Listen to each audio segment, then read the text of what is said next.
Hi, everybody. My name is Dr. Gordon Cobb. I'm very pleased to be here contributing to Dr. Shauna Takis's UDL showcase. A little bit of background about me. I was a composer and sound designer for many years before I became an academic. As a student, I was always that kid in class who didn't want to write a paper. I'm a composer who thinks visually, so I have mild synesthesia. I can listen to music and hear shapes and colors. What's interesting about UDL for me is it is very similar to multimodalities, social semiotics, and in particular multimodality, which is what I discovered as a PhD student at SFU, where I completed a PhD in arts education. And in particular, what I was focusing on was music video production with at-risk youth. And so I had to figure out a way to show my learning, to represent my research and my data. And so I used multimodality in that way because it very similar to the action and expression component of UDL. It allows you to use multiple media for communication or multiple modes of communication.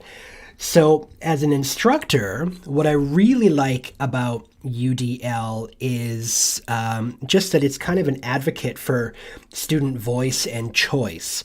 It allows me to allow my students to show their learning in a way that makes sense for them, to not just require everything to be written, to have their ideas expressed as black text on a white page. I find that suffocating. I'm a creative weirdo. I would rather make a short mini documentary film about my learning, or create an infographic, or even do like a stop motion animation or something. I'm always trying to work outside the box. Sometimes it's just because I'm bored and I want to do something different than more writing.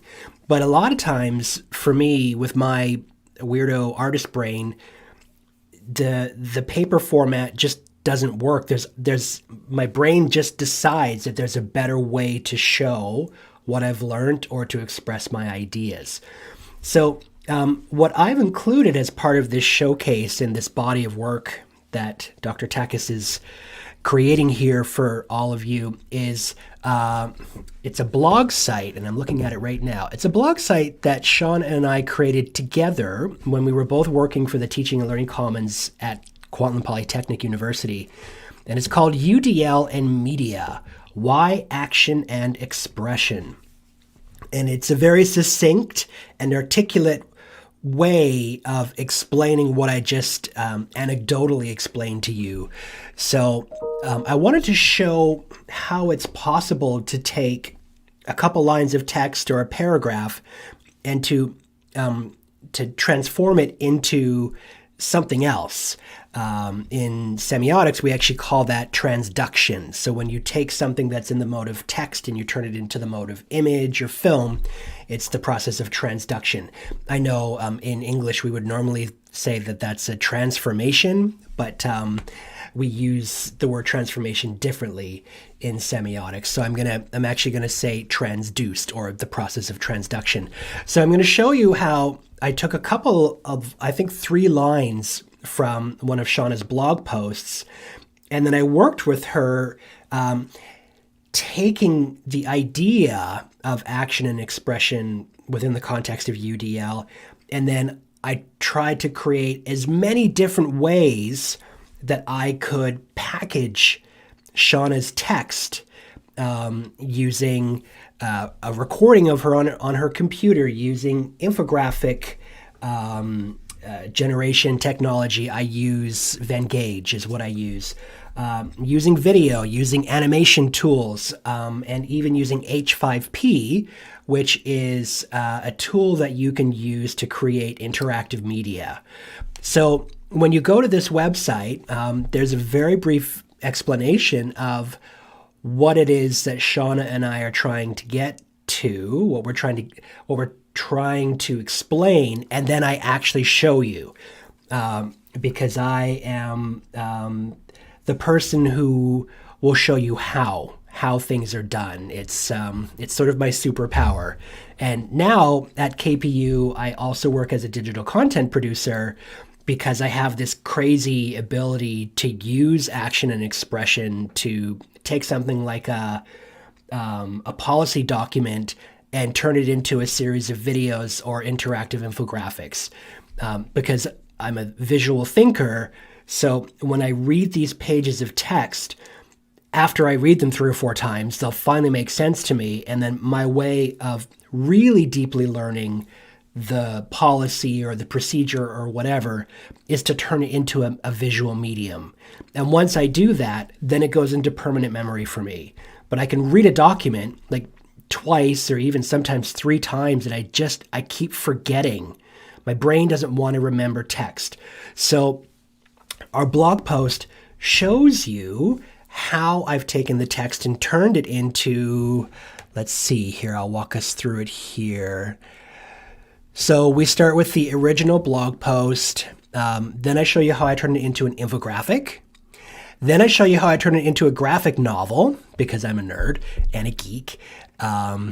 Then I turn it into a narrated video where we hear Shauna's voice and we see images popping up and whatnot. Then we do a talking head video that's enhanced with some animations, some little thought bubbles. So we see Shauna talking and we see the thought bubbles showing up.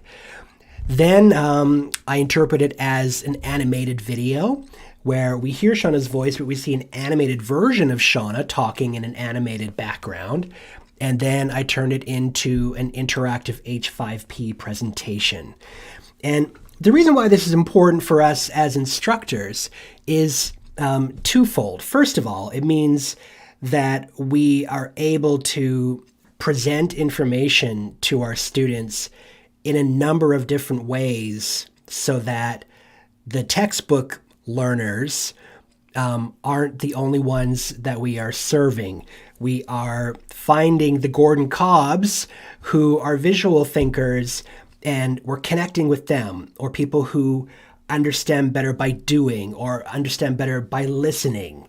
And then second of all, we are modeling that behavior for our students in the hopes that maybe they will come up with an interesting way to interpret our assignments, because that's critical thinking.